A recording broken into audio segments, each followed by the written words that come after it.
Oh, sorry.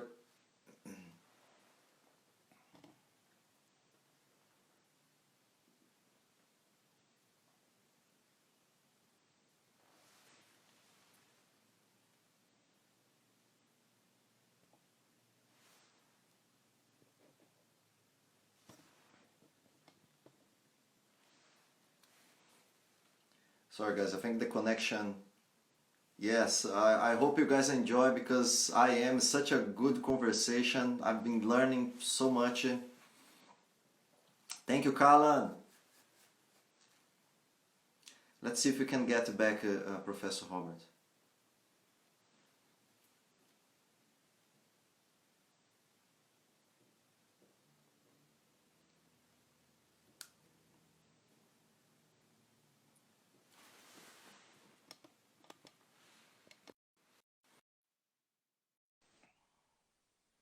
Thank you so much, guys, for following. Yes, such a great conversation. There we Oh, go. Professor, thank you. Yeah, Yeah. yeah. Yeah, regarding the fight lineage, that's it, man. I think that's they're very important, and that we really want to get that across in the film. We have a whole section of the film that, like, no, I want to talk about this. We cannot, not talk about something so important. So they do belong in the film, and for very important reasons. Uh-huh. Yeah, that's awesome. I was super happy when I saw you interviewing Mestre Rezende. I had the opportunity to train with Mestre Rezende in Ilhabela, and he one of the Oswaldo Fada, you know, close, awesome guy, and really interesting.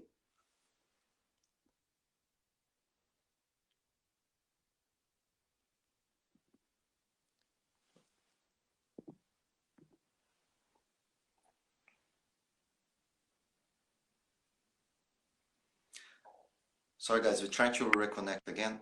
Sorry. I'm not sure what happened there. There we go. Yes. Yeah, and exactly what you said, because he has this DNA as well of giving. Messi Rezende has the social project in Ilhabela with lots of kids. It's Thousands, so, yeah. yeah, Yeah, and we really. spoke to him, and he was one of my favorites to speak to. He got very emotional. Out of all the masters we interviewed, like, he got emotional when we talked about Osvaldo Fada. You could see how much Fada meant to him as a father figure, really. But he took that and he carried it on, and they have hundreds of children over the years, thousands of children to train, inspired on the work of Osvaldo Fada.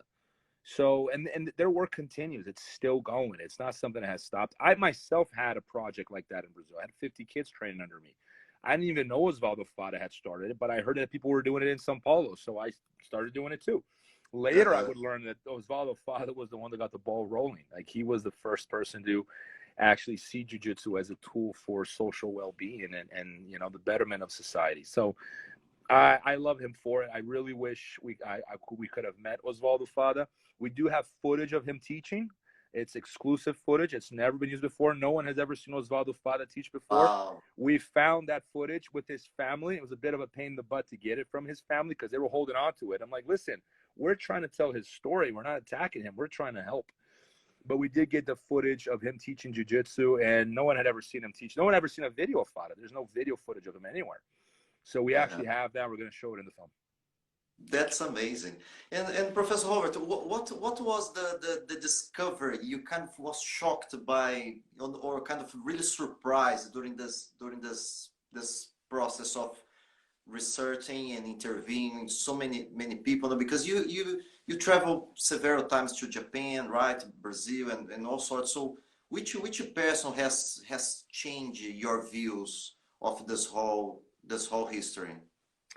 There were a lot of moments that were important. One of my favorite ones, I mean, as far as the discoveries go, was Maeda promoting 5 Brazilians. We don't know if it was brown belt or black belt. That's the only thing we don't know. But, well, they didn't have belts at the time. It had, like, they call them a shodan, right? For black belt, and then the Q for below that. We're not sure what kind of promotion it was, but most likely black belt. So Maeda's promoting, these men in the early 1920s, and these are 5 Brazilians that are constantly mentioned in the Brazilian press at the time as being Maeda's main students, right? So there's very clearly a hierarchy there. The article of Oscar Gracie fighting Donato Pires dos Reis was a very important one because it shows that indeed there was a Gracie trained jiu-jitsu at that time during that period, right? Most likely Carlos. But that was a very significant one because that is the strongest piece of evidence that Carlos has in his favor. And that whole official narrative, that is single-handedly the best piece of evidence they have is, the Oscar Gracie fighting Donato, right? Mm-hmm. But as far as the documentary goes, like Armando Vridet had some really crazy stories to tell us. Armando, we love him because he was such an honest man. Like, and his whole demeanor was like, look, I'm at the end of my life, so I'm gonna say it all. So he just like he didn't hold back, zero filters. And I got some conversations with him off camera that I've recorded. That I'm like, I don't even know if I want to release this. This is some crazy stuff. I don't even know if I want it out there. But he was a very interesting. George Midi is someone we really wanted to talk to. But George Midi, he's such a humble character. You couldn't get him in front of a camera. Like we had Flavio Bering begging with him on the phone to talk to us. And you can hear him over the phone going, but I don't know anything. Who am I? I'm no one. I'm a no one. Why do they want to talk to me? And we couldn't talk to him. He would not give us an interview. And, Wow. and he was very important as well. We want to honor him in the film. Yuki Nakai's testimony was probably my favorite out of everyone. Yuki Nakai said something that I'll never forget. He went like this. When we found out about the Brazilians, right? We said, them, they were doing judo. There was not jiu-jitsu. When the Brazilians were calling jiu-jitsu, they're like, why are you calling it jiu-jitsu? It's judo. It's clearly judo. But like they were very confused, But he said there were three reactions when he found out when he saw Royce Gracie, and then he fought Rickson Gracie. There were three reactions. The first one was surprise. Like, man, these Brazilians are like, where are they coming from? Like, we had no idea there was such a thing in Brazil. The second one was fear. Like, man, these Brazilians are really good. They were actually like, man, they're actually really good. And then the third one was this feeling of a melancholy of having lost something that was so important. Like, this was ours. Like, we were good at that. Wow. And we lost that. So it was like a very feeling of nostalgia. He felt that judo had moved so far away from its roots that it took Brazilians to kind of remind Japanese of what they actually had that they had lost.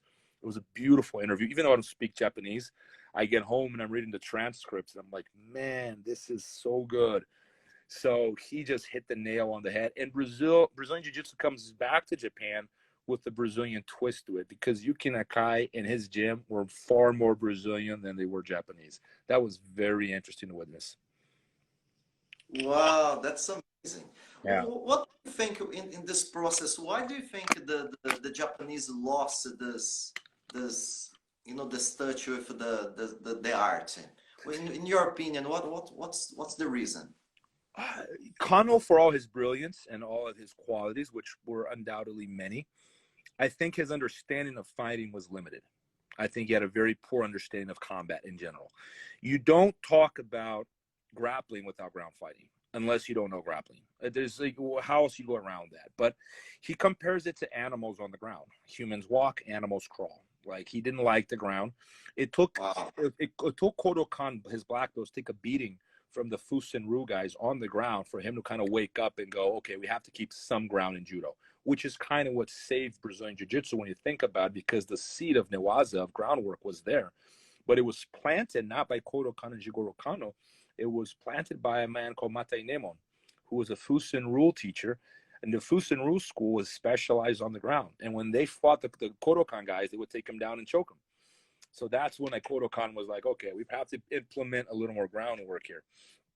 But so you see, even there, you see a little of like BJJ's history, right? Like in the formative years of Kodokan. But by eliminating the ground, because Jigoro Kano, my suspicion, didn't like the ground because he probably wasn't good there. People like what they're good at. You ever notice that? People always like what they're good at. No one likes what they're not good at. People say, oh, I don't like takedowns. What they really should be saying is, I'm not good at takedowns. Because when you're good at takedowns, you love takedown day. And it's the same with everything else. Gi, no gi, punching, you name it, anything. So I suspect that he wasn't very good at ground, and that's he tried to limit it. And I think that people who are in charge of making rules in Kodokan were not open-minded enough to understand that just because you don't like it doesn't mean it's not important. And I think that was their mistake. They've created a void. There's this hole in judo that there was a blind spot. They didn't see because they were doing so well. They were growing. governments, everyone wanted to do judo. Everyone's supporting it. It becomes an Olympic sport. They become blind to their success. Their success blind to the fact there's this huge hole in their game. And then that's where the Gracie family comes in. And the Gracie haters don't like to hear this, but without them, that hole would have not been filled. There would have been no way to fulfill that void.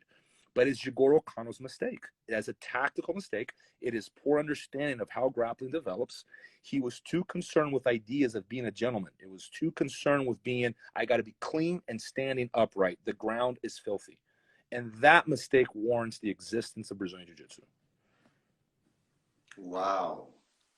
That's so interesting, super interesting. So Professor Robert, in which stage now, when are we going to be able to see all that? So we are working very, very hard to finish this summer. We've never worked so hard. We've made a commitment. We're going to finish the summer before tournament season starts. It's difficult to do. I'm telling you, it is not as simple as it sounds. Like, there's a lot of layers to this. A lot of it is off my hands, but we are close. We have a second cut. You can actually watch the film, like, you know, but we're missing music and we're missing some animation and some final touches, but the film is pretty much laid out. The beginning is where we're struggling a little bit because, you know, where do you start? It's hard. Like, I didn't want to start with Kodokan. I really want to start with Commodore Perry's invasion of Japan. I think that's a very good starting point. But we talk about the Russo-Japanese War. We talk about the rubber boom. We talk about Japanese immigration. Historical events are equally relevant to all of this. You can't just talk about Maeda. Maeda is a piece in a puzzle. And we want to talk about the whole puzzle. But how do you do that in 90 minutes? That's very hard to do. That's awesome. Just by curiosity, yeah, I have some. What do you, you know, in Jiu-Jitsu, you know, it's, I don't know you, but my schools, you know, always constantly, you know, we use the word os. You know, what's your view about the word os? And during this process, did you find out any curiosity about that? I think in Japan they use it. It's a form of saying of like respect or agreement, right? Instead of saying I agree, you say os. I think from my understanding, that's what it means. It's funny because I never heard that in Jiu-Jitsu until I remember who started it, and I was in the room when it started. I think that's where it started because before that I had never heard. Terere had found a judo coach for our team, right? And this judo coach would always, like, in class, beginning and end, os. You would talk to him and he'd say os. He kept saying it all the time. And then Terere starts saying it. And then we start saying it. And then after that, people start replying on emails and messages like os. And I really think that's where it started because prior to that, I had never heard anyone say os before in Jiu-Jitsu. It was common in karate. It was common in judo, maybe Aikido, I'm imagining. In Jiu-Jitsu, I really think it started with Terere and his judo coach. And I remember thinking it was really dumb. Like, I'm not Japanese. I hate when people try to speak Japanese and they're not. Like, it just drives me crazy. I'm like, you don't speak a word in Japanese. But like, os is kind of part of the culture, you know. But I strongly believe it came from that that event. And he did it at meeting a judo coach, and he just used it like nonstop. And then everyone just kind of started using it. Do you use it? Do you use it at your classes and your Sometimes, like, I'll respond to messages, os, you know, in class. I think I use it every now and then, but more of influence. I've never been like militant for or against it. I think it's something just ingrained in the culture. Jiu-Jitsu is so global. Like, it's not Brazilian anymore. It's not only Brazilian, right? It's Japanese. It's also American. Like, there's a lot of Americans have impacted Jiu-Jitsu in a lot of ways. Like, Americans have a thing that Brazilians didn't have. Brazilians never named anything. Americans name everything. Like, they start naming, some of the names are really dumb, but like, at least there's a name. It's better than no name. Like, Brazilians, like, oh, you know that position that so-and-so does? Which one? Oh, the one he caught so-and-so in that tournament that one time. Oh, yeah, that one half guard. So, yeah, I got it. And there's no name for it, right? So, you know, Jiu-Jitsu has become a global sport, and we're absorbing elements of other martial arts and language from other martial arts. So I don't think it's even though it's vastly Brazilian in many, many ways, and many traits of Japanese society linger in Brazilian Jiu-Jitsu, I think it's an expression of globalization. We finished the film with that. That's the ending of the film. I don't want to, you know, ruin it, but it's a global sport. Like, the fact that Yuki Nakai is the president of the Japanese Brazilian Jiu-Jitsu Federation, to me, is fascinating, you know. But he talks about that. Like, it came back with, like, it had like a makeover. They, you know, judo had a makeover in Brazil, and it came back, you know, in my opinion, better. Mm-hmm. That's amazing. That's amazing. Professor Robert, yeah, thank you, thank you. Oh, man, I would sit here and talk to you all day long, you know. But thank you so much for your time. Yeah, I learned Thank lots you. of things, you know. Even you know, you changed my mind in few things here. Yeah, I'm pretty sure, you know, the ones are watching, the ones gonna watch before is gonna get so much value. Yeah, well, thank you so much. I really appreciate it, and I can't wait to see your documentary, you know, because I think it's gonna be a, you know, game changing in this in everything we know about jiu-jitsu, you know, and I think this service is gonna be awesome for, you know, to give a little bit more clarity and, you know, more information for all of us. So yeah, thank you so much. I really admire what you're doing. So yeah, I hope you know this. I can't wait to see this movie. Huh? Well, thank you guys. Thank you for supporting. I am asking the BJJ community to support. I'm not going to make a dime from this film. This was a passion project. If I can pay back the investor, I'm happy. You know, I've invested a lot of my personal time, my free time into doing something for the community. So I'm asking people to support in any way they can once it's out. We will have a trailer out soon. We have a trailer coming. We have some exclusive posters that we're going to be you know, posting soon. So we're close to, you guys are going to hear more about us in the next couple months. Promise. Just, you know, hang in there. Thank you so much for having me. It was a pleasure. And I will see you hopefully one day in person. We'll meet. Yes, sounds good. Thank you. Thank you. Thank you.